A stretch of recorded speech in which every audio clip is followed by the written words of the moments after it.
Let's turn our attention back to the election campaign, and Labor's trying to pick up a couple of seats in Brisbane. One of them is the seat of Griffith. It's the former seat of Kevin Rudd. Renee Coffey is the Labor candidate. She joins us live now. Renee Coffey, thanks for your time. You're up against Max Chandler-Mather. He was seen as the rising star of the Greens. Then he got photographed alongside the CFMEU. Things seem like they've gone south from there. Hi, Kieran. Thank you so much for having me. It's a bit of a rainy day here in the beautiful seat of Griffith. It's really great to be joining you. I was endorsed in August this year for the seat of Griffith for the Labor Party, and I've been working really hard since then to talk to as many people as possible. I think we've got a real chance of picking up this seat at the next election. Have the people in Griffith, and I know that the seat, it's more the sort of leafy suburbs of Brisbane, a very nice part of the city. And I'm just wondering, have they reacted to some of the more extreme positions that Chandler-Mather has taken? It's quite a diverse seat here in Griffith. It extends all the way from West End all the way to Bulimba, Holland Park West, parts of Mount Gravatt East. So it is quite a diverse suburb. We know that at the last federal election, a lot of people did vote Greens for the first time. And what I'm hearing, I've knocked on over 12,000 doors in this community since November.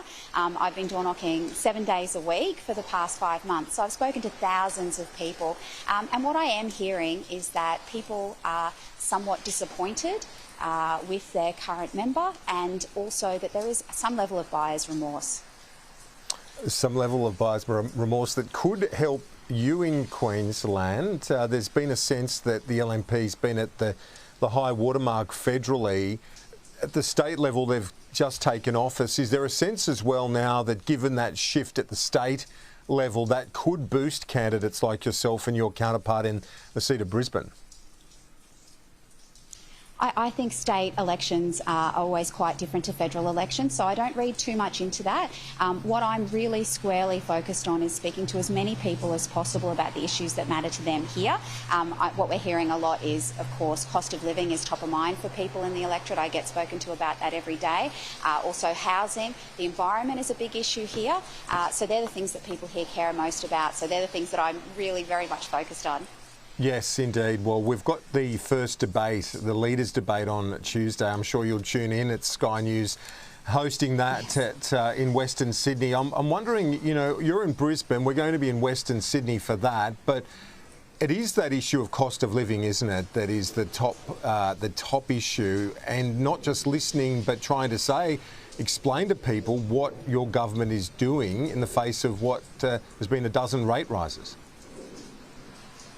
Yes, we've had a lot of people raise cost of living. I met one lady on the doors the other week. Her home that she was living in was probably quite a basic home.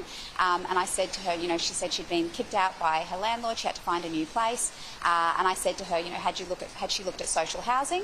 And she said, oh no, I recently got a pay increase, so I've actually can afford a better place now. And I said, oh, where do you work? And she actually was an aged care worker. And so I was able to explain to her that it was the Albanese Labor government that delivered that pay rise for her. She was incredibly thankful. So, you know, that's what the Labor government is about. It's about delivering that real cost of living relief that helps people. It's about lower taxes for people, but also raising those wages for our workers. And finally, Renee, I know over your career you've had a commitment to Indigenous affairs and Indigenous education, a big part of that. What's your set of beliefs or aims if you are successful to become the next member for Griffith? What do you want to achieve in Canberra? I've been a community leader for a couple of decades, as you know, with the Australian Indigenous Education Foundation, and more recently as the CEO of a national youth mental health charity. So I've really worked with young people, addressing social justice issues, raising equality and fairness. I've worked really hard for that throughout my whole career. So if elected to Canberra, my job is to continue that work and to have as much impact as I can for the people here in Griffith. I'm really focused on this community, representing our community and putting this community first. Renee Coffey, we will hopefully speak to you later in the campaign as the candidate for Griffith there in Brisbane. Appreciate it.